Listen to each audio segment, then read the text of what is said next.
Chapter 2. The Book of Revelation. I slammed my laptop shut, tapping my fingernail in frustration. This whole thing was driving me crazy. Yet again, it was happening, figuratively and literally.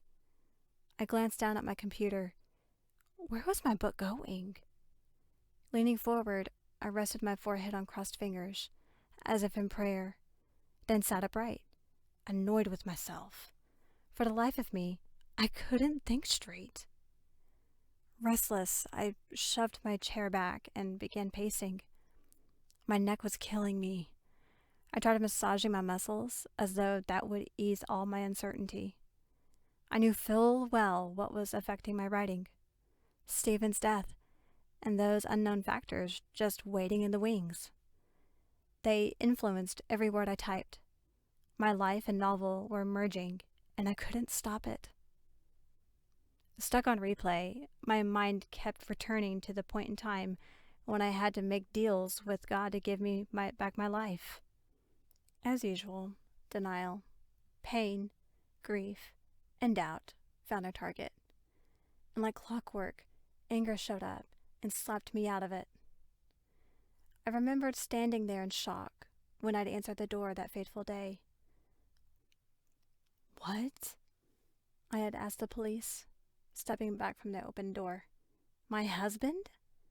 In minutes, I was in denial, refusing to acknowledge their sympathy, stunned as they told me about Stephen's fatal accident on the road between the town of Franklin and Highlands, North Carolina, where our vacation log home was located. In a heartbeat, my life had shifted. I'd reached out helplessly, trying to latch onto reality as I knew it should be. What had they just said? Surely I hadn't heard correctly. Sorry that it took so long.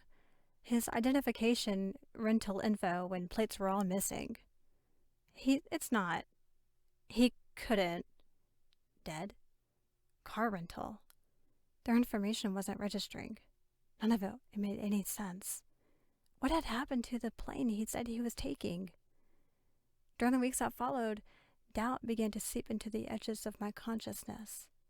Stephen's picture, still sitting on my desk, vied for my attention. Every time I passed it, more questions surfaced. His eyes followed me, as though he were vying to. One afternoon I got fed up with his endless stare. I leaned in closer, confused and upset, demanding, "What are you trying to tell me, Stephen? What were you thinking? Where were you going?" Silence. No response, real or imagined. That nightly ritual grew unsettling. No matter how I struggled to walk away, I felt certain Stephen was trying to tell me something. What other unknowns might be out there? I didn't have to wait long to find out. Several days later, the police informed me that his brakes had been tampered with. They told me to be available. For what? More pain? I had never considered foul play. That changed everything. Anger simmered more hotly.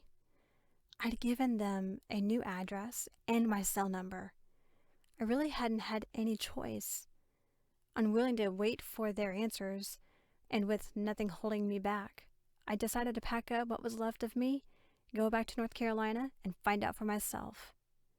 I was going nowhere with my book.